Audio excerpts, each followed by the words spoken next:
11.1 परिचय।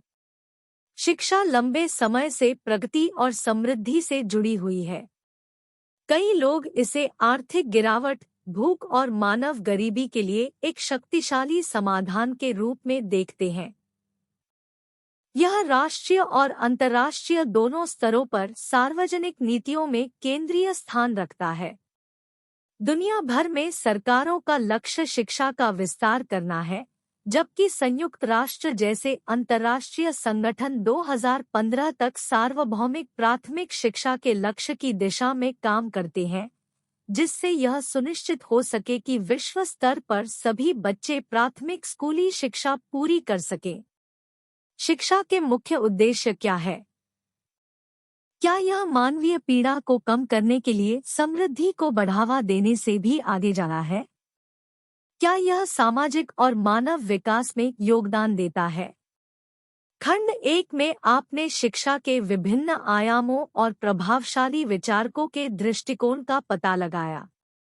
आपने यह भी जांचा कि ये विचार विशिष्ट सेटिंग्स में कैसे प्रकट होते हैं, जैसे कि जे कृष्णमूर्ति के सिद्धांतों पर स्थापित ऋषि वैली स्कूल। इसके अतिरिक्त आपने इकाई 9 और 10 में सामाजिक परिवर्तन और गतिशीलता लाने में शिक्षा की भूमिका का अध्ययन किया है। शिक्षा का दायरा पढ़ने, लिखने और अंकगणित की बुनियादी बातों से परे तक फैला हुआ है। यह समाज में एक विशिष्ट भूमिका निभाता है। इस इकाई में हम सामाजिक और मानव विकास के संदर्भ में शिक्षा की मौलिक भूमिका की जांच करेंगे। हम सामाजिक और मानव विकास की अवधारणाओं को समझने से शुरुआत करेंगे और फिर इस ढांचे के भीतर शिक्षा की भूमिका का पता लगाएंगे।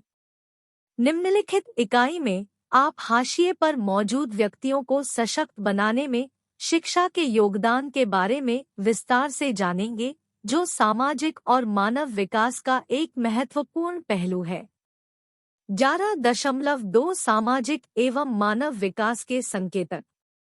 पिछले अनुभाग विकास के समाजशास्त्र में MSO 003 पाठ्यक्रम के ब्लॉक 1 में आपने सामाजिक और मानव विकास की अवधारणाओं के बारे में विस्तार से सीखा। विश्व बैंक 2005 के अनुसार सामाजिक विकास निम्नलिखित को बढ़ाने की प्रक्रिया है। व्यक्तियों की भलाई में सुधार करने के लिए उनकी संपत्ति और क्षमताएं। सामाजिक समूहों की अन्य समूहों के साथ अपने संबंधों को बदलने, विकास प्रक्रियाओं में भाग लेने की क्षमता। समाज की अपने घटक तत्वों के हितों में सामंजस्य स्थापित करने, स्वयं पर शासन करने और परिवर्तन का प्रबंधन करने की क्षमता।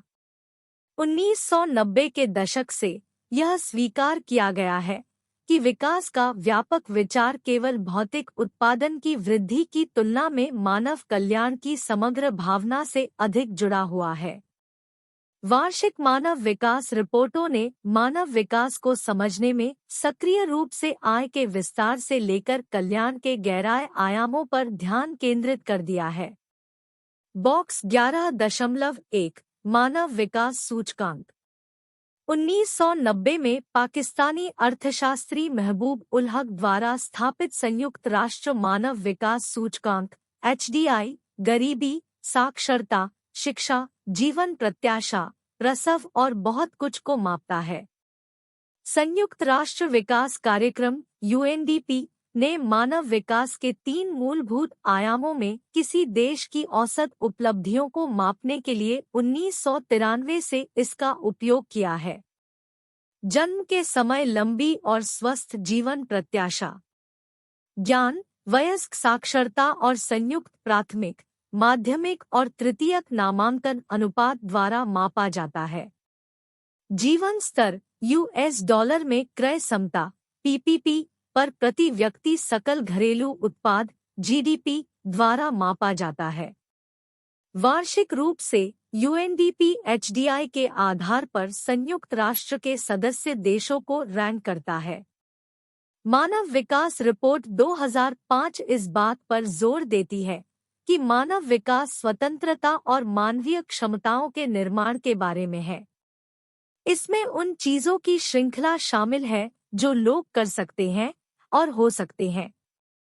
हालांकि गरीबी, बीमारी, अशिक्षा, सामाजिक और आर्थिक भेदभाव और अशांति की स्थितियों में यह सीमा सीमित हो जाती है। मानव विकास की मूलभूत क्षमताओं में लंबा और स्वस्थ जीवन जीना, शिक्षित होना, सभ्य जीवन स्तर के लिए पर्याप्त संसाधन होना और समाज में सामाजिक और राजनीतिक रूप से भाग लेना शामिल है। 11.3 गरीबों और हाशिए पर पड़े लोगों को सशक्त बनाने के लिए शिक्षा।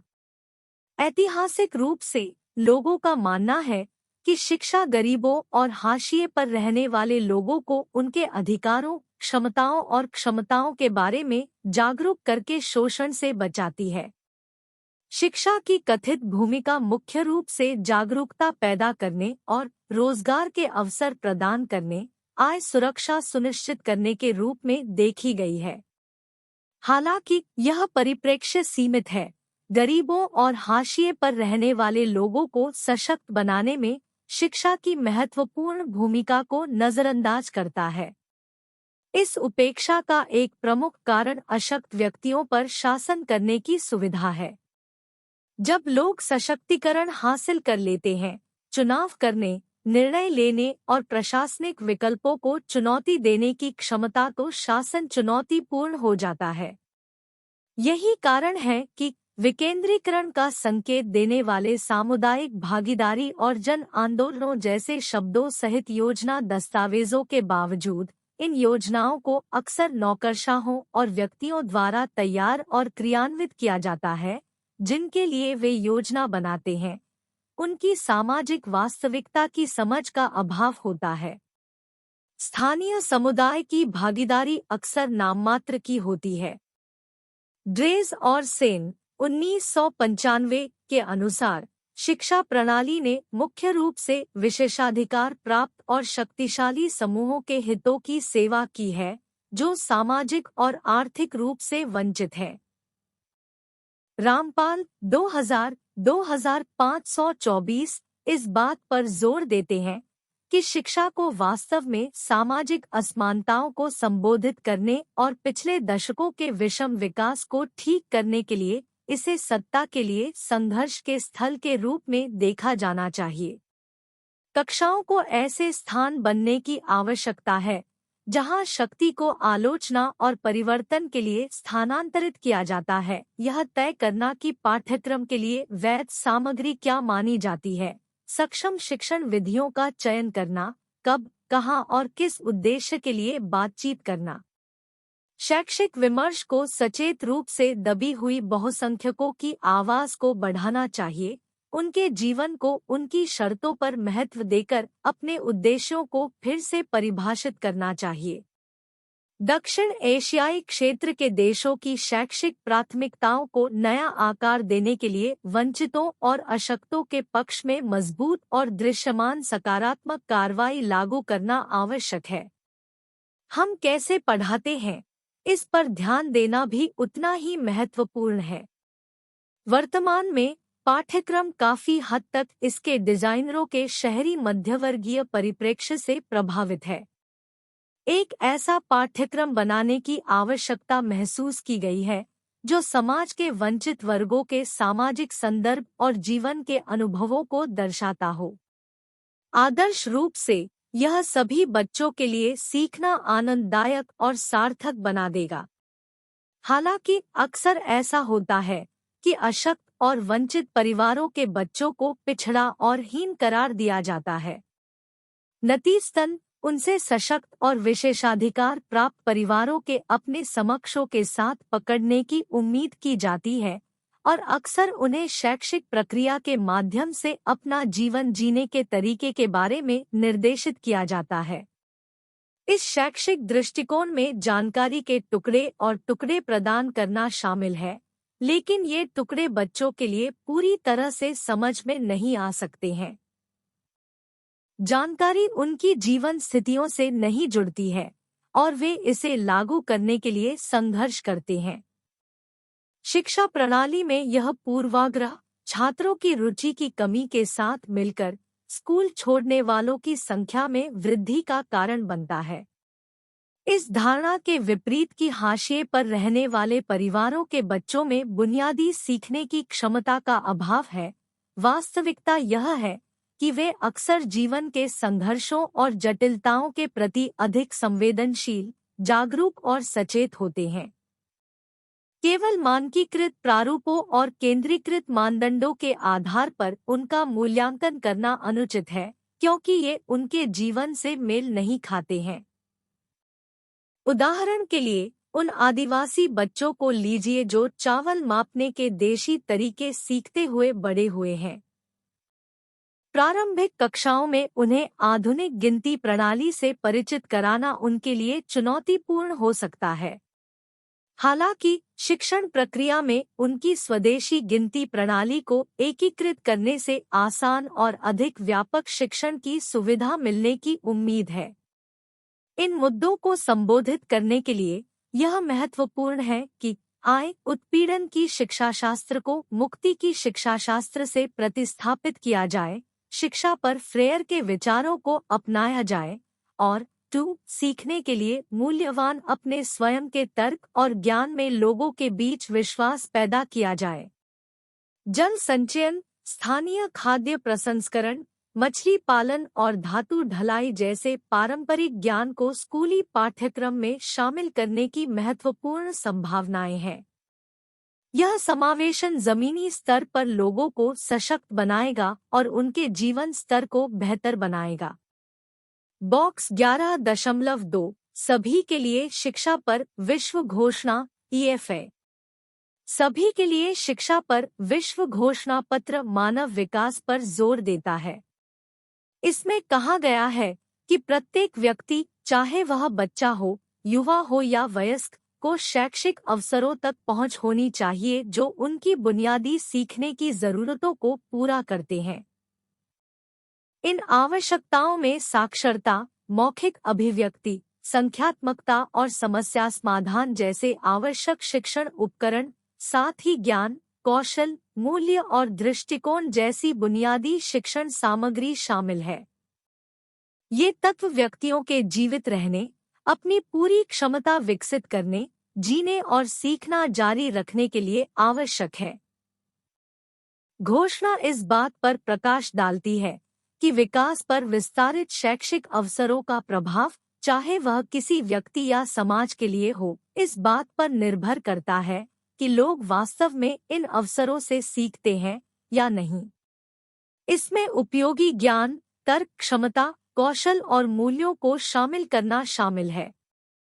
बुनियादी शिक्षा का प्राथमिक ध्यान केवल नामांकन और प्रमाणन आवश्यकताओं को पूरा करने के बजाय वास्तविक शिक्षण अधिग्रहण और परिणामों पर होना चाहिए। सक्रिय और सहभागी दृष्टिकोण का उपयोग शिक्षार्थियों को उनकी पूर्ण क्षमता तक पहुंचने में सक्षम बनाने में विशेष रूप से मूल्यवान है। रामपाल 2000-2525 से संदर्भित। शिक्षा में मानवाधिकारों को एकीकृत करने से बच्चों को वांछित सामाजिक परिवर्तनों के लिए तैयार करने और उनमें योगदान करने में मदद मिलती है। यह सामाजिक, सांस्कृतिक और आर्थिक नीतियों से संबंधित निर्णय लेने की प्रक्रियाओं में भाग लेने की उनकी क्षमता को बढ़ाता है। मानवाधिकारों को शिक्षा का हिस्सा बनाने से संपूर्ण शिक्षा प्रणाली में गहरा सुधार आता है। यह प्रभाव पाठ्यक्रम ढांचे, शिक्षण विधियों, कक्षा प्रबंधन और मूल्यांकन प्रक्रियाओं तक फैला हुआ है। मानव अधिकार शिक्षा अपने पूर्ण अर्थ में, इसका मतलब है कि अधिकारों को न केवल शिक्षण के दौरान संप्रेषित किया जाता है, बल्कि शिक्षण सीखने के अभ्यास के हिस्से के रूप में भी लागू किया जाता है। इससे विकेंद्रीकरण, शिक्षा का लोकतंत्रीकरण और मानवीय गरिमा का सम्मान होता है। 11.4 सामाजिक और मानव विकास में तेजी लाने के लिए शिक्षा वैश्विक और राष्ट्रीय प्रयास। सितंबर 2000 में दुनिया भर के नेता संयुक्त राष्ट्र मिलेनियम शिखर सम्मेलन में अपने राष्ट्रों को वैश्विक शांति, मानवाधिकार, लोकतंत्र, प्रभावी शासन, पर्यावरणीय स्थिरता और गरीबी उन्मूलन के प्रयासों को मजबूत करने की प्रतिज्ञा करने के लिए एकत्र हुए। उनका उद्देश्य मानवीय गरिमा, समानता और निष्पक्षता के सिद्धांतों को कायम रखना था। इस प्रतिबद्धता के परिणामस्वरूप 189 देशों द्वारा सहस्राब्दी घोषणा को अपनाया गया। इन प्रतिबद्धताओं को वास्तविकता में बदलने के लिए विशिष्ट लक्ष्य और संकेतकों की रूपरेखा तैयार की गई। 8 लक्ष्य, 18 लक्ष्य और 48 संकेतक की पहचान की गई। एक महत्वपूर्ण लक्ष्य सार्वभौमिक प्राथमिक शिक्षा प्राप्त करना था। इसी लक्ष्य के साथ यह सुनिश्चित करना था कि 2015 तक सभी बच्चे लिंग की परवाह किए बिना प्राथमिक स्कूली शिक्षा पूरी कर लेंगे। एक अन्य महत्वपूर्ण लक्ष्य लैंगिक समानता को बढ़ावा देना और महिलाओं को सशक्त बनाना था। संबंधित लक्ष्य प्राथमिक और माध्यमिक शिक्षा में लिंग असमानता को खत्म करना था, अधिमानता 2005 तक और शिक्षा के सभी स्तरों पर 2015 से पहले। यह स्वीकार करते हुए कि शिक्षा की लागत गरीबों पर भारी बोझ डालती है, क्योंकि यह उनके एक महत्वपूर्ण हिस्से का उपभोग करती है। सीमित आर्थिक संसाधनों के बावजूद शिक्षा की प्रत्यक्ष और अप्रत्यक्ष दोनों लागतों को कम करने की दिशा में प्रयास किए गए। इस दृष्टिकोण का उद्देश्य स्कूल छोड़ने वालों की संख्या में काफी हद तक कमी लाना है, जैसा कि 2003 की मानव विकास रिपोर्ट में बताया गया है। बॉक्स 11.3 लड़कियों के प्रति भेदभाव को समाप्त करना। दक्षिण एशिया और उपसहारा अफ्रीका में स्कूल में नामांकन और स्कूल छोड़ने की दर के मामले में लड़कों और लड़कियों के बीच महत्वपूर्ण अंतर है। लैंगिक असमानताओं को सफलतापूर्वक संबोधित करने वाले देशों के सबक में शामिल है। स्कूलों की निकटता। लड़कियों की शिक्षा सुनिश्चित करने के लिए स्कूलों को उनके घरों के करीब होना चाहिए। शिक्षा तक सबसे कम पहुंच वाले क्षेत्रों का मानचित्रण करके दूरदराज के स्थानों में मल्टीग्रेड स्कूल स्थापित करने की दिशा में प्रयास किए जा सकते हैं। लागत कम करना। माता-पिता को अपने बच्चों को स्कूल भेजने का निर्णय लेते समय वित्तीय बाधाओं का सामना नहीं करना चाहिए। अपनी जेब से खर्च कम करने से लड़कों और लड़कियों के बीच भेदभाव को रोकने में मदद मिलती है। यह महत्वपूर्ण है, खासकर घरेलू आय में गिरावट के दौरान, क्योंकि यह बच्चों को स्कूल में बनाए रखने में मदद करता है। लचीला शेड्यूल। लड़कियों पर अक्सर घर की जिम्मेदारियां होती हैं, जैसे घर के काम और भाई बहनों की देखभाल करना। पाठों का लचीला शेड्यूल लड़कियों को इन जिम्मेदारियों का प्रबंधन करने की अनुमति देता है, जिससे उनके लिए स्कूल में रहना आसान हो जाता है। रोल मॉडल के रूप में महिला शिक्षक।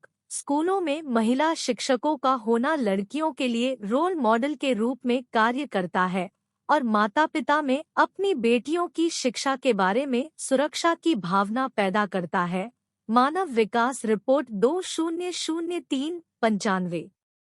दुनिया भर में अधिकांश सरकारें आमतौर पर बुनियादी स्वास्थ्य देखभाल, प्राथमिक शिक्षा, पानी और स्वच्छता जैसी सार्वजनिक सेवाओं को वित्तपोषित करती है। लक्ष्य इन सेवाओं को सभी के लिए उपलब्ध कराना है। उदाहरण के लिए, बुनियादी शिक्षा में सुधार से न केवल इसे प्राप्त करने वाले व्यक्तियों को लाभ होता है, बल्कि यह समाज के समग्र कल्याण में भी योगदान देता है। जब गरीब परिवारों को अपने बच्चों की प्राथमिक शिक्षा के लिए भुगतान करने की आवश्यकता होती है, तो उनमें से कई ऐसा करने में असमर्थ होते हैं और अंततः अपने बच्चों को स्कूल से बाहर रखते हैं। कुछ विकासशील देशों में कई परिवार अपने बच्चों को स्कूल भेजने का जोखिम नहीं उठा सकते। अफ्रीका में स्कूल फीस हटाने से स्कूल में उपस्थिति में उल्लेखनीय वृद्धि हुई। योजना बनाने और शिक्षा के अवसर प्रदान करने के प्रयासों के बावजूद अभी भी महत्वपूर्ण कमियां हैं।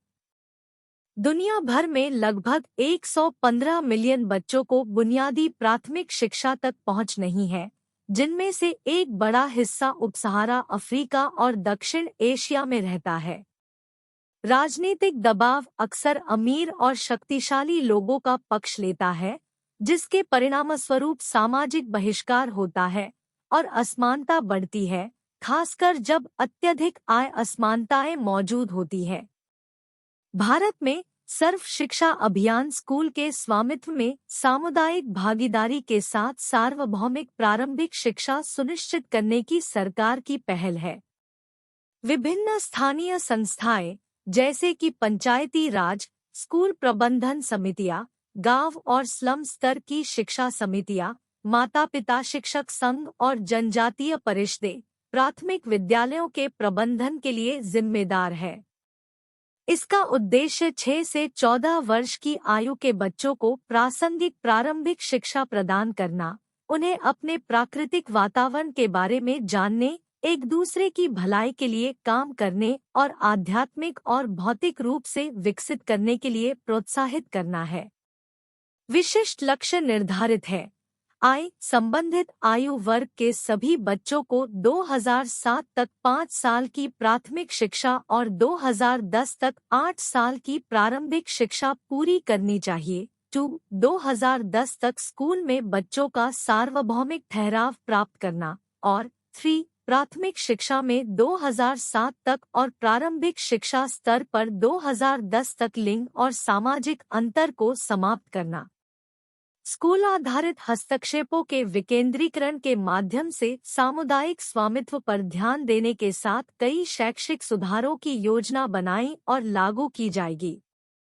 10वीं पंचवर्षीय योजना मानव संसाधनों के विकास और आर्थिक विकास को बढ़ावा देने दोनों के लिए शिक्षा को महत्वपूर्ण मानती है। साक्षरता दर को सामाजिक आर्थिक प्रगति के अन्य संकेतकों को प्रभावित करने वाले एक प्रमुख कारक के रूप में देखा जाता है। योजना के दूसरे वर्ष में एक अभियान शुरू किया गया जिसका उद्देश्य यह सुनिश्चित करना था कि 6 से 14 वर्ष की आयु के सभी बच्चे स्कूल जाएं, जिसके परिणामस्वरूप सितंबर 2004 तक स्कूल न जाने वाले बच्चों की संख्या 42 मिलियन से घटकर 8.1 मिलियन हो गई। पिछले दशक के दौरान साक्षरता में लैंगिक अंतर में कमी आई है। औपचारिक शिक्षा को बढ़ावा देने वाली विभिन्न योजनाओं के अलावा सरकार ने गैर-औपचारिक शिक्षा में भी पहल की है। इनमें शिक्षा गारंटी योजना, ESS, वैकल्पिक नवीन शिक्षा, AIE, लोक जुम्बिश, शिक्षा कर्मी और जिला प्राथमिक शिक्षा कार्यक्रम DPEP और सर्व शिक्षा अभियान SSA के तहत आवासीय गैरावासीय पाठ्यक्रम जैसे प्रयास शामिल है। ये वैकल्पिक स्कूली शिक्षा प्रयास विशेष रूप से दुर्गम समूहों के लिए फायदेमंद है और इन्हें अक्सर स्कूल से बाहर रहने से लेकर मुख्यधारा के स्कूल में जाने तक के संक्रमण के दौरान एक अस्थायी उपाय के रूप में देखा जाता है।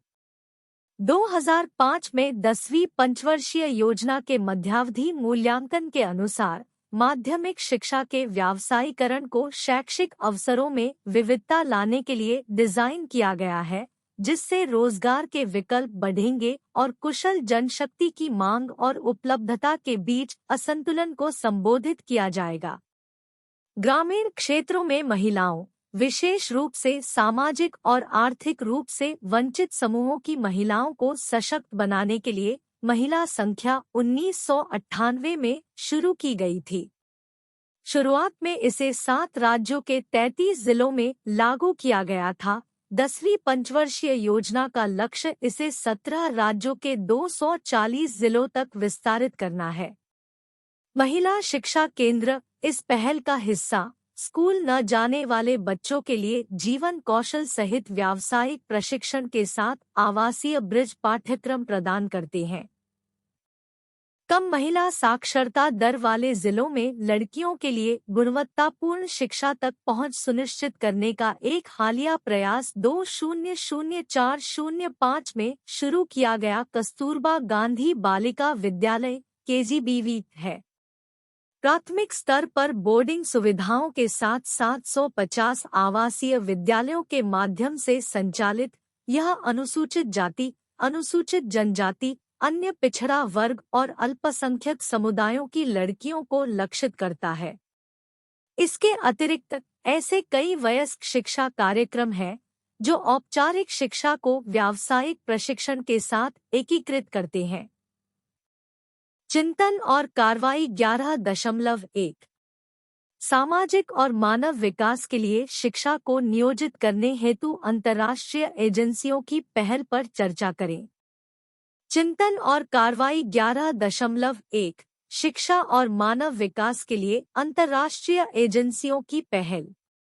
शिक्षा दुनिया भर में व्यक्तियों और समाजों के सामाजिक और मानवीय विकास को आकार देने में महत्वपूर्ण भूमिका निभाती है। इसे स्वीकार करते हुए अंतर्राष्ट्रीय एजेंसियां समग्र विकास को बढ़ावा देने के साधन के रूप में शिक्षा को बढ़ावा देने के लिए पहल तैयार करने और लागू करने में सक्रिय रूप से शामिल रही है।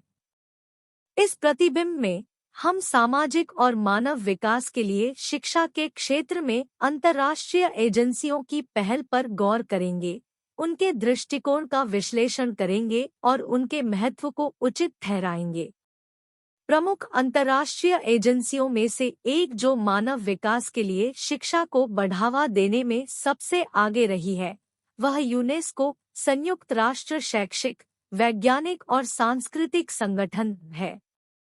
यूनेस्को की पहल में शैक्षिक पहलुओं की एक विस्तृत श्रृंखला शामिल है, जिसमें गुणवत्तापूर्ण शिक्षा तक पहुंच से लेकर शांति, सतत विकास और अंतर सांस्कृतिक समझ को बढ़ावा देने के लिए एक उपकरण के रूप में शिक्षा का उपयोग शामिल है। शिक्षा तक पहुंच सामाजिक विकास का एक बुनियादी पहलू है और यूनेस्को सभी के लिए शिक्षा सुनिश्चित करने की दिशा में सक्रिय रूप से काम कर रहा है। यूनेस्को द्वारा शुरू की गई सतत विकास के लिए शिक्षा (ESD) पहल शिक्षा में सतत विकास सिद्धांतों के एकीकरण पर जोर देती है। यह पहल विकास के आर्थिक, सामाजिक और पर्यावरणीय आयामों के अंतर्संबंध को पहचानती है और इसका उद्देश्य व्यक्तियों को स्थायी भविष्य के लिए आवश्यक ज्ञान और कौशल से लैस करना है। इसके अलावा शिक्षा में लैंगिक समानता पर यूनेस्को का जोर सामाजिक असमानताओं को दूर करने की उसकी प्रतिबद्धता को दर्शाता है। लड़कियों और महिलाओं की शिक्षा के लिए वैश्विक साझेदारी यूनेस्को द्वारा समर्थित उन बाधाओं को तोड़ने का प्रयास करती है जो लड़कियों और महिलाओं को गुणवत्तापूर्ण शिक्षा तक पहुंचने में बाधा डालती है। लिंग संवेदनशील नीतियों को बढ़ावा देने और लड़कियों की शिक्षा की वकालत करके यूनेस्को महिलाओं को सशक्त बनाने और समानता को बढ़ावा देकर सामाजिक विकास में योगदान देता है। विश्व बैंक एक अन्य प्रमुख अंतर्राष्ट्रीय एजेंसी है जो शिक्षा और मानव विकास की पहल में सक्रिय रूप से संलग्न है। विश्व बैंक की वैश्विक विकास के लिए शिक्षा पहल आर्थिक विकास को बढ़ावा देने, गरीबी को कम करने और सामाजिक समावेशन को बढ़ावा देने में शिक्षा की भूमिका पर केंद्रित है। शिक्षा के बुनियादी ढांचे, शिक्षक प्रशिक्षण और पाठ्यक्रम विकास में निवेश के माध्यम से विश्व बैंक का लक्ष्य विकासशील देशों में शिक्षा की गुणवत्ता को बढ़ाना है, जिससे व्यापक मानव विकास लक्ष्यों में योगदान दिया जा सके। अंतर्राष्ट्रीय एजेंसियों की पहल में प्रमुख तत्वों में से एक शांति को बढ़ावा देने और संघर्षों को रोकने के लिए एक उपकरण के रूप में शिक्षा की मान्यता है। संयुक्त राष्ट्र बाल कोष यूनिसेफ उन पहलों में शामिल है जो शिक्षा को विभिन्न समुदायों के बीच समझ और सहिष्णुता को बढ़ावा देने के साधन के रूप में उपयोग करते हैं। उदाहरण के लिए, यूनिसेफ द्वारा कार्यान्वित स्कूल फॉर पीस पहल का उद्देश्य सुरक्षित और समावेशी शिक्षण वातावरण बनाना है जो सामाजिक एकजुटता में योगदान देता है और संघर्ष को बनाए रखने से रोकता है। शिक्षा के लिए वैश्विक भागीदारी (GPE) एक बहुपक्षीय साझेदारी है जो विकासशील देशों में शिक्षा प्रणालियों को मजबूत करने के लिए संसाधन जुटाने और प्रयासों के समन्वय पर केंद्रित है। GPE की पहल में कई प्रकार के क्षेत्र शामिल हैं, जिनमें शिक्षा की गुणवत्ता में सुधार, शिक्षक प्रशिक्षण को बढ़ाना और हाशिए पर और कमजोर आबादी के लिए शिक्षा तक पहुंच बढ़ाना शामिल है। इन पहलुओं को संबोधित करके जीपीई एक सुशिक्षित और कुशल कार्यबल की नींव रखकर मानव विकास में योगदान देता है। शिक्षा में बहुसंस्कृतिवाद के परिप्रेक्ष्य से अंतर्राष्ट्रीय एजेंसियां सीखने की प्रक्रिया में विविध दृष्टिकोण और सांस्कृतिक संदर्भों के महत्व को पहचानती है। अंतरसांस्कृतिक समझ पर यूनेस्को का जोर शिक्षा में बहुसंस्कृतिवाद को बढ़ावा देने के लक्ष्य के अनुरूप है। अंतर्राष्ट्रीय शिक्षा ब्यूरो (IB) एक यूनेस्को संस्थान पाठ्यक्रम और शैक्षिक प्रथाओं में विविध सांस्कृतिक दृष्टिकोणों को शामिल करके शिक्षा की गुणवत्ता बढ़ाने की दिशा में काम करता है। अंतर्राष्ट्रीय एजेंसियों की पहल भी मानव विकास के लिए शिक्षा में प्रौद्योगिकी के महत्व को रेखांकित करती है। संयुक्त राष्ट्र विकास कार्यक्रम (UNDP) अन्य एजेंसियों के सहयोग से उन पहलों का समर्थन करता है जो शिक्षा तक पहुंच में सुधार और सीखने के परिणामों को बढ़ाने के लिए प्रौद्योगिकी का लाभ उठाते हैं। डिजिटल साक्षरता, ई-लर्निंग और कक्षाओं में प्रौद्योगिकी के उपयोग पर ध्यान केंद्रित करने वाली परियोजनाओं के माध्यम से अंतर्राष्ट्रीय एजेंसियां डिजिटल विभाजन को पाटने और आधुनिक दुनिया की मांगों के लिए व्यक्तियों को तैयार करने में योगदान देती हैं। इन पहलों के महत्व को उचित ठहराने के लिए ज़मीन पर उनके प्रभाव की जांच की आवश्यकता है। सफलता के प्रमुख संकेतकों में से एक स्कूलों में नामांकन और प्रतिधारण दर में वृद्धि है, खासकर उन क्षेत्रों में जहां शिक्षा तक पहुंच पहले सीमित थी। यूनेस्को की वैश्विक शिक्षा निगरानी रिपोर्ट शिक्षा संबंधी सतत विकास लक्ष्यों (SDG) को प्राप्त करने में हुई प्रगति के बारे में मूल्यवान अंतर्दृष्टि प्रदान करती है, जो जमीन पर अंतर्राष्ट्रीय पहलों के सकारात्मक प्रभाव को दर्शाती है। इसके अलावा शिक्षा में लैंगिक समानता पर जोर देने के ठोस परिणाम सामने आए हैं और अधिक लड़कियों को शिक्षा तक पहुंच प्राप्त हुई है और कक्षाओं में भाग लेने में मदद मिली है। शैक्षिक प्राप्ति में कम होता लिंग अंतर उन पहलों की सफलता का प्रमाण है जो लिंग संवेदनशील नीतियों को प्राथमिकता देते हैं और लड़कियों की शिक्षा में बाधा डालने वाली सामाजिक सांस्कृतिक बाधाओं को दूर करते हैं। अंतर्राष्ट्रीय एजेंसियों की पहल ने भी शिक्षा की गुणवत्ता में सुधार में योगदान दिया है। शिक्षक प्रशिक्षण कार्यक्रम, पाठ्यक्रम विकास पहल और शिक्षा के बुनियादी ढांचे में निवेश ने सामूहिक रूप से छात्रों के लिए सीखने के अनुभवों को बढ़ाया है।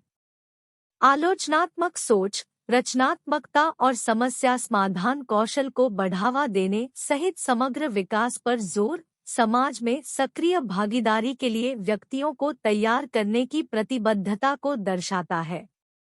सामाजिक विकास के संदर्भ में शिक्षा सकारात्मक परिवर्तन के लिए उत्प्रेरक साबित हुई है। सामाजिक आर्थिक असमानताओं को दूर करने के प्रयासों के साथ साथ शिक्षा तक पहुंच में वृद्धि ने हाशिए पर और कमजोर आबादी के सशक्तिकरण में योगदान दिया है। शिक्षा सामाजिक समावेशन के लिए एक उपकरण के रूप में कार्य करती है, गरीबी के चक्र को तोड़ती है और व्यक्तियों को उनके जीवन की गुणवत्ता में सुधार के लिए आवश्यक कौशल और ज्ञान प्रदान करती है। इसके अलावा अंतरसांस्कृतिक समझ और सहिष्णुता को बढ़ावा देने वाली पहलों ने संघर्षों को कम करने और शांतिपूर्ण सहअस्तित्व को बढ़ावा देने में महत्वपूर्ण भूमिका निभाई है। शिक्षा में विविध सांस्कृतिक दृष्टिकोणों को शामिल करके अंतर्राष्ट्रीय एजेंसियां सांस्कृतिक और जातीय मतभेदों से परे साझा मानवता की भावना पैदा करने में योगदान देती है। यह बदले में शांतिपूर्ण और समावेशी समाज के निर्माण के लिए आधार तैयार करता है। हालांकि इन पहलों का प्रभाव पर्याप्त है, चुनौतियां बनी हुई है। अपर्याप्त धन, राजनीतिक अस्थिरता और सांस्कृतिक बाधाएं कुछ क्षेत्रों में शिक्षा पहल के प्रभावी कार्यान्वयन में बाधाएं बनी हुई है। इसके अतिरिक्त चल रही कोविड-19 महामारी ने शिक्षा में निरंतरता सुनिश्चित करने के लिए डिजिटल विभाजन और नवीन समाधानों की आवश्यकता को उजागर किया है, जिससे अंतर्राष्ट्रीय सहयोग और समर्थन के महत्व पर और जोर दिया गया है। निष्कर्षतः सामाजिक और मानव विकास के लिए शिक्षा को नियोजित करने हेतु अंतर्राष्ट्रीय एजेंसियों की पहल बहुआयामी और व्यापक है। शिक्षा तक पहुंच और लैंगिक समानता को बढ़ावा देने से लेकर सीखने के लिए प्रौद्योगिकी का लाभ उठाने तक ये पहल शिक्षा के विभिन्न आयामों को संबोधित करती है।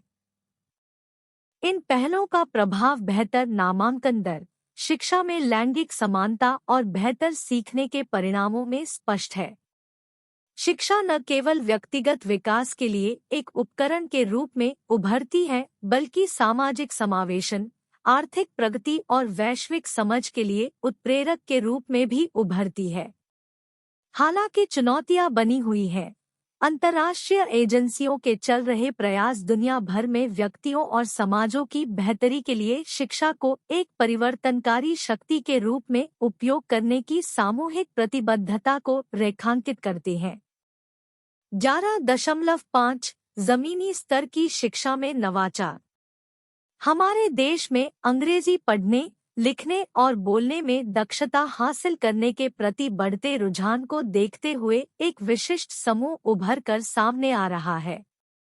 यह समूह अंग्रेजी में बातचीत करता है, लेकिन अंग्रेजी और एक भारतीय भाषा दोनों में आंशिक विचार प्रक्रिया बनाए रखता है, जिसके परिणामस्वरूप सांस्कृतिक रूप से विभाजित व्यक्तित्व होते हैं।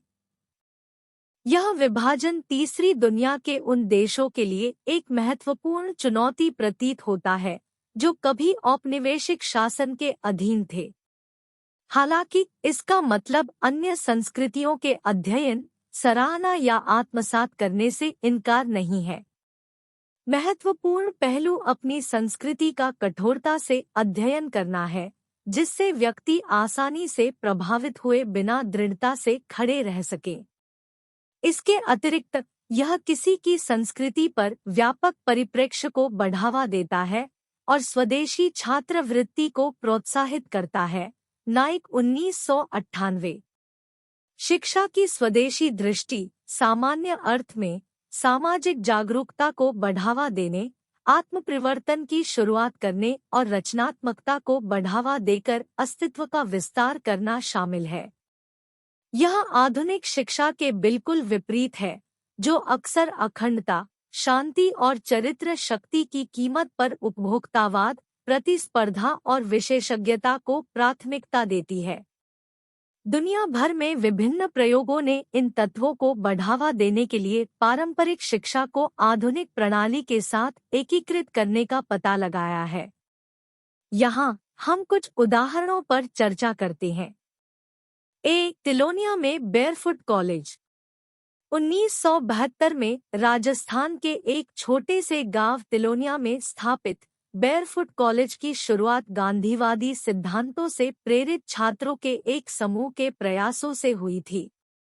बंकर रॉय के नेतृत्व में उन्होंने स्थानीय ज्ञान और पहल का लाभ उठाकर ग्रामीणों को सशक्त बनाने के लिए the social work and research centre SWRC की स्थापना की। बेयरफुट कॉलेज औपचारिक शिक्षा प्रणाली के पेशेवरों पर भरोसा न करके खुद को अलग करता है।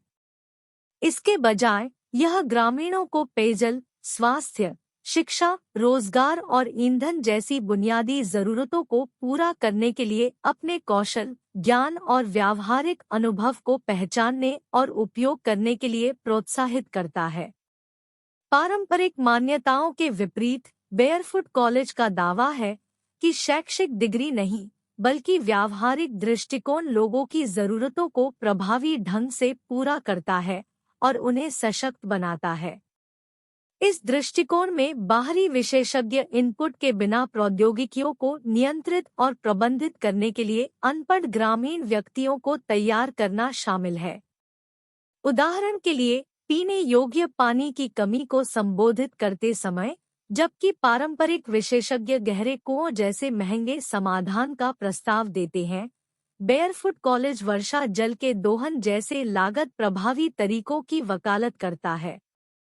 कम लागत वाले, आसानी से उपलब्ध संसाधनों का उपयोग करके स्कूलों में टैंकों का निर्माण, खारे पानी वाले क्षेत्रों में भूजल के दोहन या स्थायी स्रोत से पानी पंप करने की तुलना में एक सस्ता विकल्प माना जाता है। बेयरफुट कॉलेज परिसर देश का एकमात्र पूर्णतः सौर ऊर्जा संचालित परिसर है। दिलचस्प बात यह है कि बेयरफुट प्रौद्योगिकीविदों ने कम से कम 8 भारतीय राज्यों में कई हजार घरों में सौर बिजली पहुंचाई है।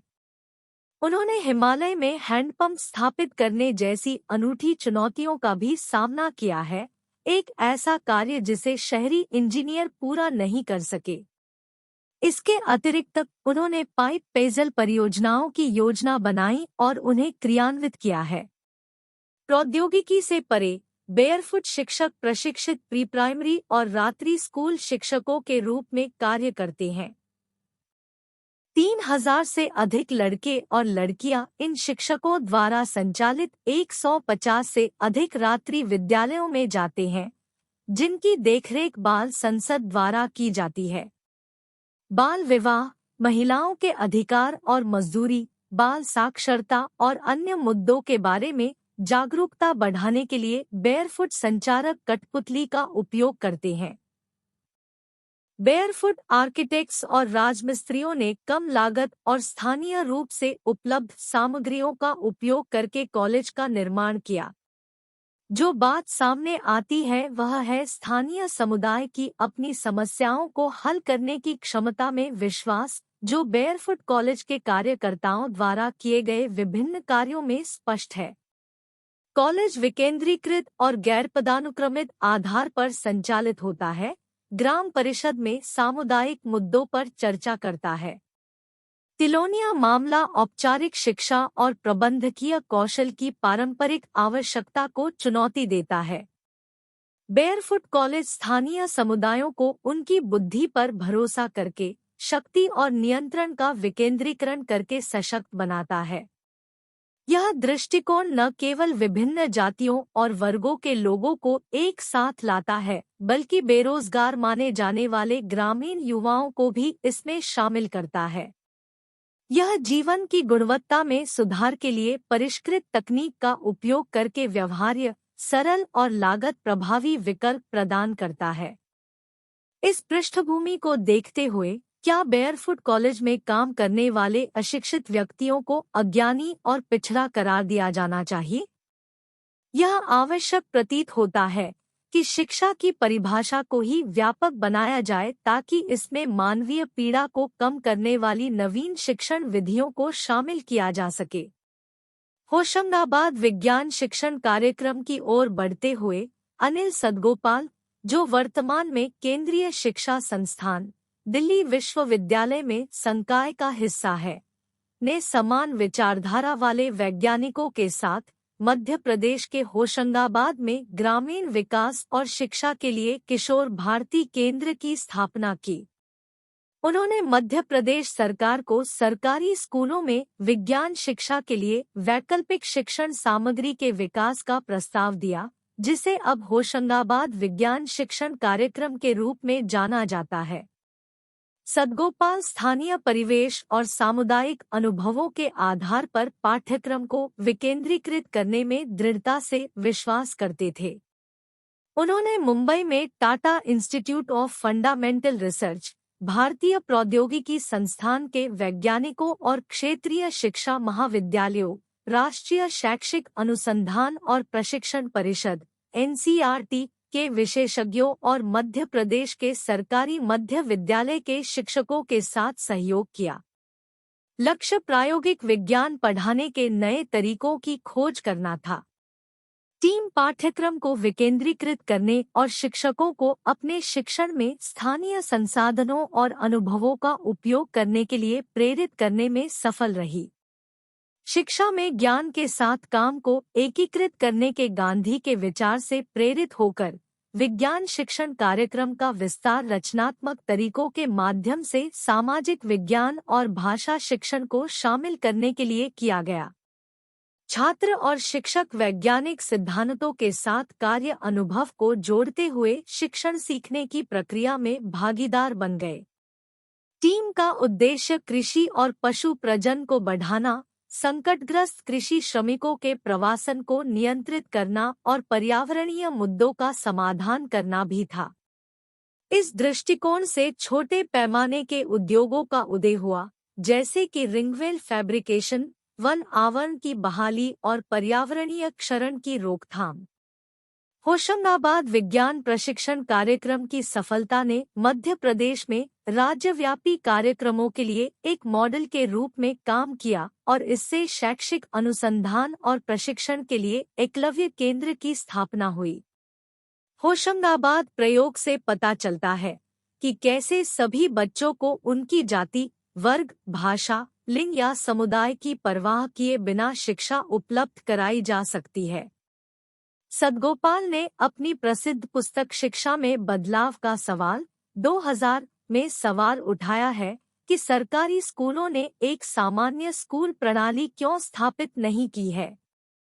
यह प्रणाली, जिसे लोकशाला या लोगों का विद्यालय कहा जाता है, राज्य द्वारा शुरू की जाती है।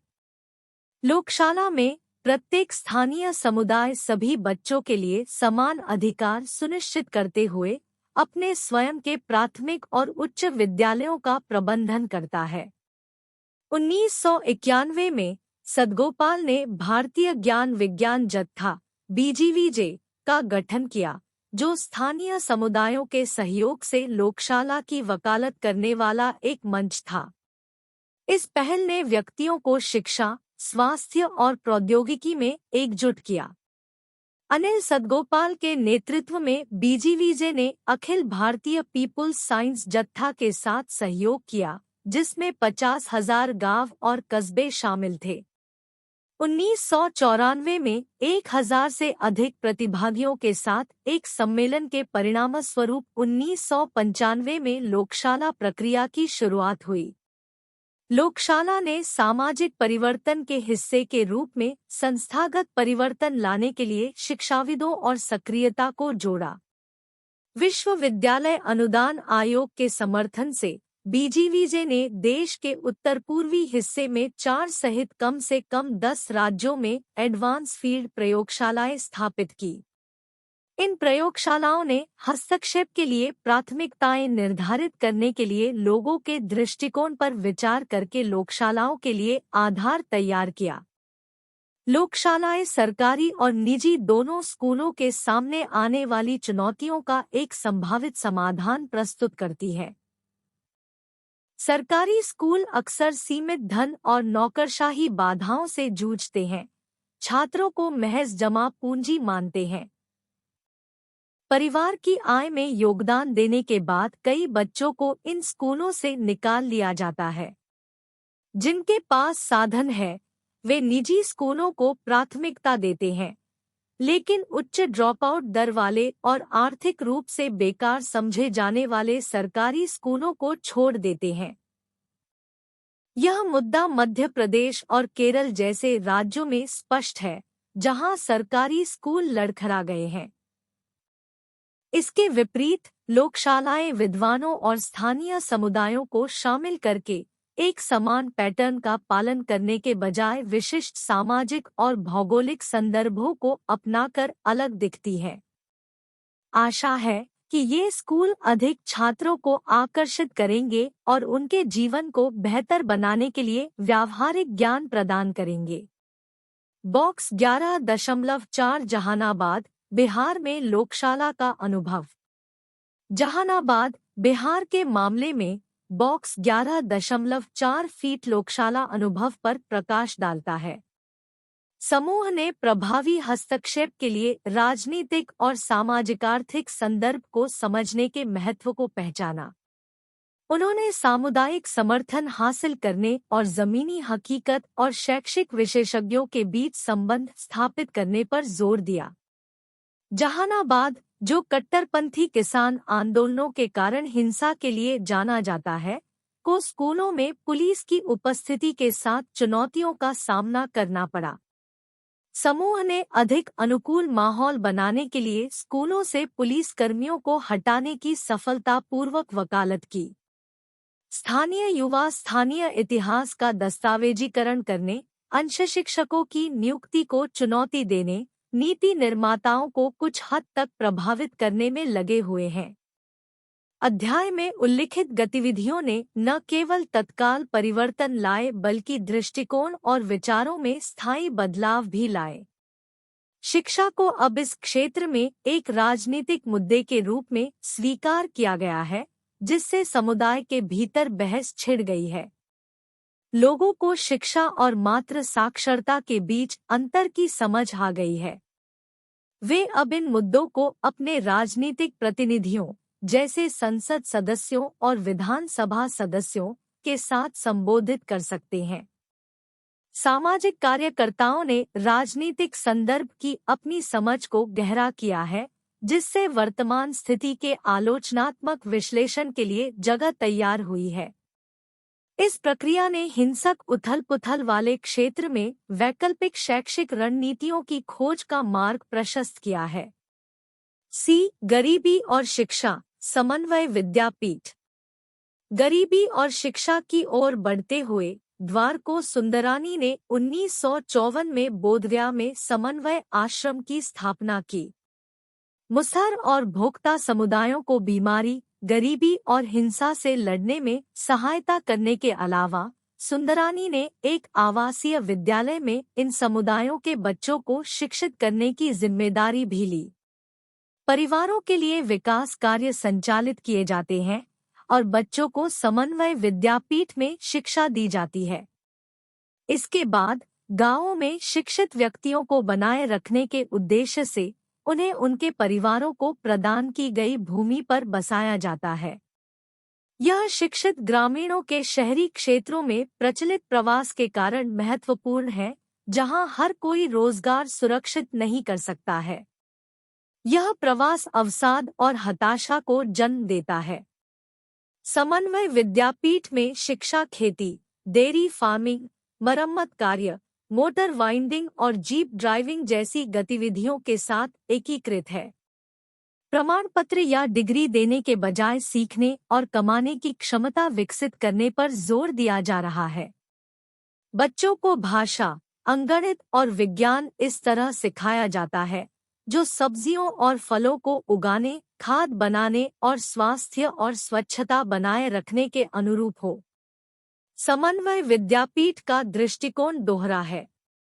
इसमें गांव की विकास गतिविधियों जैसे कि सब्जियां उगाना, पीने के पानी को शुद्ध करना और गांवों में कचरे से खाद बनाना में छात्रों और शिक्षकों दोनों को शामिल किया गया है। साथ ही यह बच्चों के बड़े होने पर उनके सामाजिक और वित्तीय कल्याण की पूरी जिम्मेदारी लेता है। 5 साल की उम्र में शामिल होने वाले बच्चे आत्मनिर्भर बन जाते हैं और गर्व के साथ शारीरिक काम के लिए तैयार हो जाते हैं। विद्यापीठ इन बच्चों की शिक्षा पूरी करने के बाद उनके विवाह की व्यवस्था करने और उन्हें गांवों में स्थापित करने में मदद करने का कार्य भी संभालती है।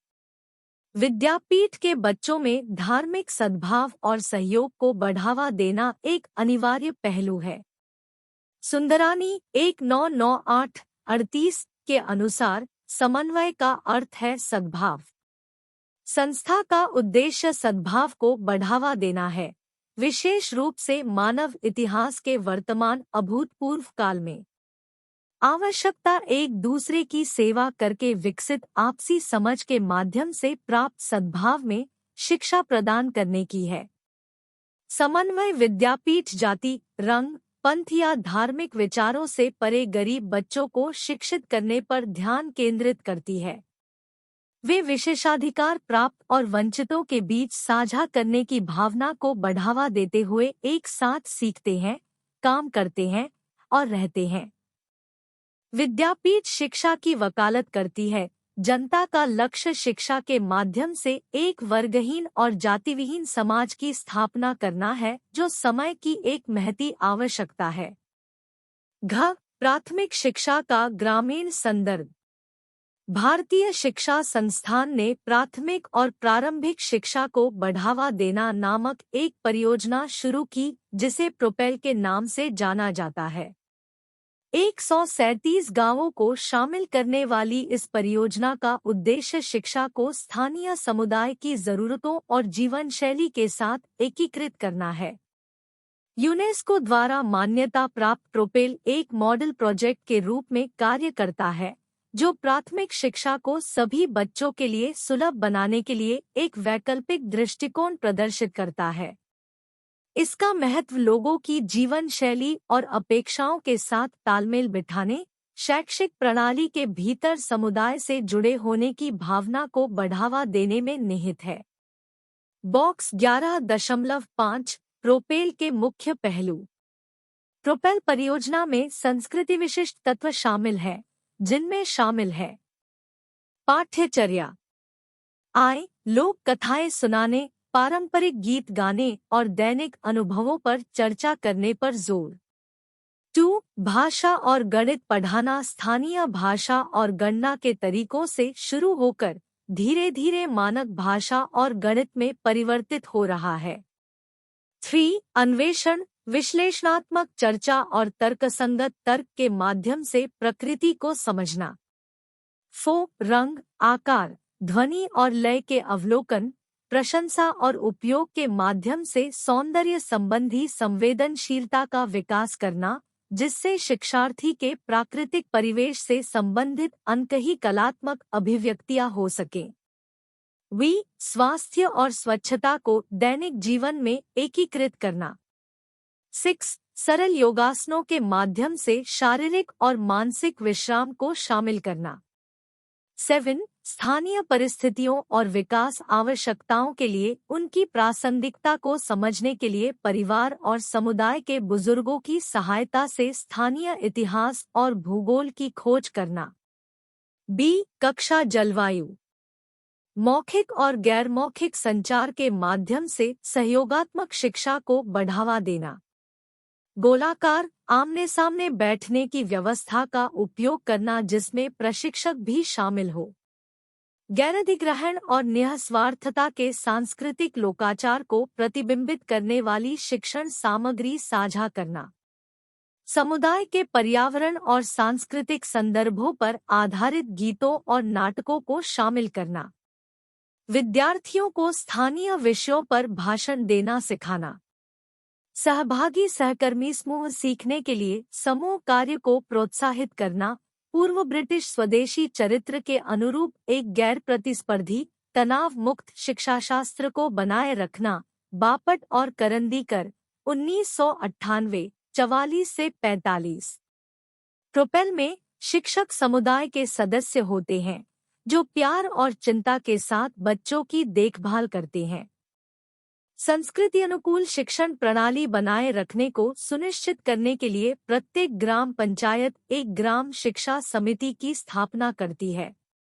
समिति लगभग हर 165 दिन में एक बाल मेले का आयोजन करती है, जहां विभिन्न शिक्षण केंद्रों के छात्र एकत्रित होते हैं।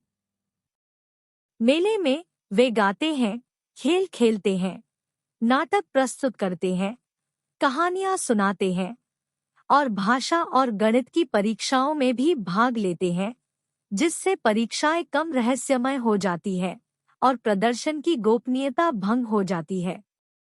लड़कियां पढ़ाई, सामाजिक कौशल और पर्यावरण को समझने में लड़कों की तुलना में बेहतर प्रदर्शन करती हैं। वे विशेष रूप से तर्क अभ्यास और सरल विज्ञान प्रयोगों का आनंद लेते हैं। प्रोपेल बच्चों को उनके समुदाय से प्राप्त ज्ञान और सरकारी स्कूलों में पढ़ाए जाने वाले ज्ञान के बीच एक सेतु का काम करता है। राज्य द्वारा संचालित स्कूल अक्सर प्राथमिक शिक्षा उपयोगकर्ताओं की अपेक्षाओं को पूरा करने में विफल रहते हैं, क्योंकि पाठ्यक्रम और शिक्षण विधियां समुदाय की आवश्यकताओं के अनुरूप नहीं होती है। माता-पिता को ऐसे स्कूलों में अपने बच्चे जो सीखते हैं, उसकी सामग्री और प्रासंगिकता को समझने के लिए संघर्ष करना पड़ता है, जिसके कारण कई लोग अपने बच्चों को स्कूल से निकाल देते हैं। प्रोपेल ग्रामीण प्राथमिक शिक्षा में सांस्कृतिक पहलुओं पर ध्यान केंद्रित करके इस मुद्दे को संबोधित करता है, विशेष रूप से बीच में पढ़ाई छोड़ने वालों और औपचारिक शिक्षा प्रणाली में कभी नामांकित नहीं हुए लोगों के लिए। ऐसा माना जाता है कि यह दृष्टिकोण लोगों की संस्कृति और मूल्यों को संरक्षित करता है। चिंतन और क्रिया 1.1.2। क्या आपको लगता है कि जमीनी स्तर पर शिक्षा में नवाचार सार्थक है? अध्ययन केंद्र में अपने सहशिक्षार्थियों के साथ चर्चा करें। भारत में एक मुक्त विश्वविद्यालय इग्नू के एक छात्र के रूप में मुझे चिंतन और कार्रवाई 11.2। क्या आपको लगता है कि जमीनी स्तर पर शिक्षा में नवाचार सार्थक है? चर्चा करें के जवाब में विचार करने और कार्रवाई करने का काम सौंपा गया है। अध्ययन केंद्र में अपने सहशिक्षार्थियों के साथ इस चिंतन में मैं जमीनी स्तर पर शिक्षा में नवाचारों के महत्व का पता लगाऊंगा। अध्ययन केंद्र में अपने सहशिक्षार्थियों के साथ चर्चा में शामिल होऊंगा और अपने दृष्टिकोण के लिए संपूर्ण औचित्य प्रदान करूंगा। परिचय। शिक्षा एक गतिशील क्षेत्र है जो समाज की बदलती जरूरतों को पूरा करने के लिए लगातार विकसित होता रहता है। जमीनी स्तर पर शिक्षा में नवाचार स्थानीय चुनौतियों का समाधान करने, रचनात्मकता को बढ़ावा देने और समग्र सीखने के अनुभव को बढ़ाने में महत्वपूर्ण भूमिका निभाते हैं। इस चिंतन में मैं अध्ययन केंद्र में सहशिक्षार्थियों के साथ चर्चा के आधार पर शिक्षा में जमीनी स्तर पर नवाचारों के महत्व पर प्रकाश डालूंगा। शिक्षा में जमीनी स्तर पर नवाचारों का महत्व।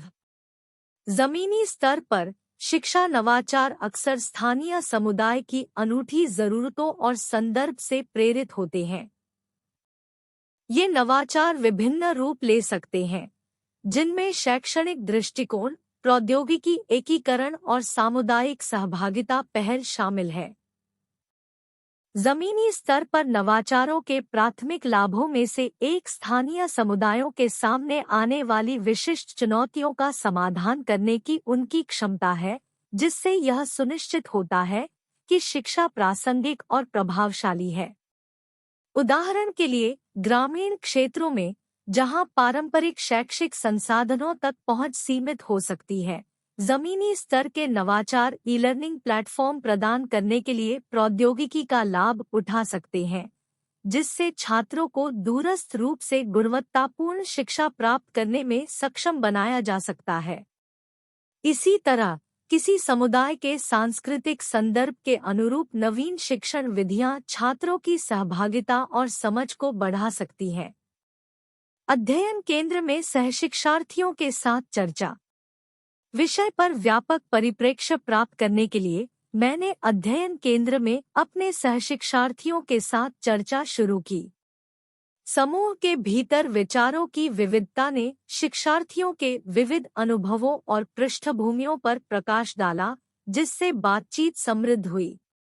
चर्चा के दौरान एक सहशिक्षार्थी ने एक स्थानीय पहल के साथ अपना अनुभव साझा किया, जिसने व्यवसायों के सहयोग से व्यावसायिक प्रशिक्षण कार्यक्रम शुरू किए। इस पहल ने न केवल उन छात्रों की जरूरतों को संबोधित किया जिनका रुझान पारंपरिक शिक्षा की ओर नहीं था, बल्कि समुदाय के भीतर कौशल विकास और रोजगार के लिए एक मार्ग भी तैयार किया। एक अन्य सहशिक्षार्थी ने शैक्षिक प्रक्रिया में समुदाय को शामिल करने के महत्व पर जोर दिया। उन्होंने एक परियोजना पर चर्चा की जहां माता-पिता और समुदाय के सदस्य स्थानीय आबादी के सांस्कृतिक मूल्यों और आकांक्षाओं को प्रतिबिंबित करने के लिए पाठ्यक्रम को आकार देने में सक्रिय रूप से लगे हुए थे। हालांकि सभी अनुभव समान रूप से सकारात्मक नहीं थे। एक सहशिक्षार्थी ने जमीनी स्तर के नवाचारों की स्थिरता के बारे में संदेह व्यक्त किया, ऐसे उदाहरणों का हवाला देते हुए जहां आशाजनक पहल को निरंतर समर्थन और धन प्राप्त करने के लिए संघर्ष करना पड़ा। इससे नीति निर्माताओं की भूमिका और मुख्यधारा की शिक्षा प्रणाली में जमीनी स्तर के नवाचारों को एकीकृत करने के लिए अधिक व्यवस्थित दृष्टिकोण की आवश्यकता के बारे में व्यापक बातचीत हुई। परिप्रेक्ष्य का औचित्य। मेरे विचार में शिक्षा में जमीनी स्तर पर नवाचार निस्संदेह कई कारणों से सार्थक है। सबसे पहले, वे स्थानीय समुदायों को उनकी विशिष्ट चुनौतियों और जरूरतों को संबोधित करके सशक्त बनाते हैं।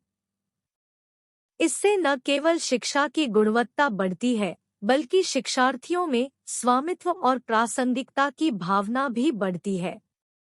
दूसरे, जमीनी स्तर के नवाचार विविध शिक्षण शैलियों, सांस्कृतिक पृष्ठभूमि और सामुदायिक मूल्यों को पहचानने और शामिल करके समावेशिता को बढ़ावा देते हैं।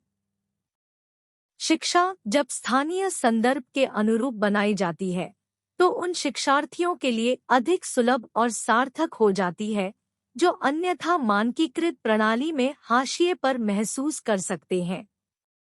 इसके अतिरिक्त जमीनी स्तर के नवाचार प्रयोग के लिए प्रयोगशालाओं के रूप में कार्य करके शिक्षा प्रणाली के समग्र सुधार में योगदान करते हैं। सफल पहल बड़े पैमाने पर सुधारों को प्रेरित कर सकती है और नीतिगत निर्णयों को प्रभावित कर सकती है, जिससे अधिक संवेदनशील और अनुकूली शिक्षा प्रणाली बन सकती है। इसके अलावा इन नवाचारों से अक्सर शिक्षार्थियों, शिक्षकों और व्यापक समाज के बीच समुदाय और सहयोग की भावना का विकास होता है। शैक्षिक प्रक्रिया में विभिन्न हितधारकों को शामिल करके जमीनी स्तर के नवाचार आजीवन सीखने और विकास के लिए सामूहिक प्रतिबद्धता का निर्माण करते हैं। निष्कर्ष। अंत में, शिक्षा में जमीनी स्तर के नवाचारों के महत्व पर चिंतन और चर्चा ने मेरे विश्वास को मजबूत किया है कि ऐसी पहल वास्तव में सार्थक है। अध्ययन केंद्र में मेरे सहशिक्षार्थियों द्वारा साझा किए गए विविध अनुभवों ने स्थानीय शैक्षिक हस्तक्षेपों की परिवर्तनकारी क्षमता को रेखांकित किया। जमीनी स्तर के नवाचारों की शक्ति का उपयोग करके हम एक अधिक समावेशी, प्रासंगिक और गतिशील शिक्षा प्रणाली बना सकते हैं, जो विविध समुदायों की अनूठी जरूरतों को पूरा करती है। 11.6 निष्कर्ष। यह स्पष्ट है कि शिक्षा स्कूलों में जो होता है उससे कहीं आगे जाती है। लोग न केवल इस बारे में बात कर रहे हैं कि स्कूलों में क्या पढ़ाया जाता है, बल्कि इस बारे में भी बात कर रहे हैं कि स्कूल समाज में क्या भूमिका निभाते हैं और क्या पढ़ाया जा रहा है। अब हम समझते हैं कि अच्छी शिक्षा का मतलब केवल यह सुनिश्चित करना नहीं है कि आपके पास अच्छी नौकरी है।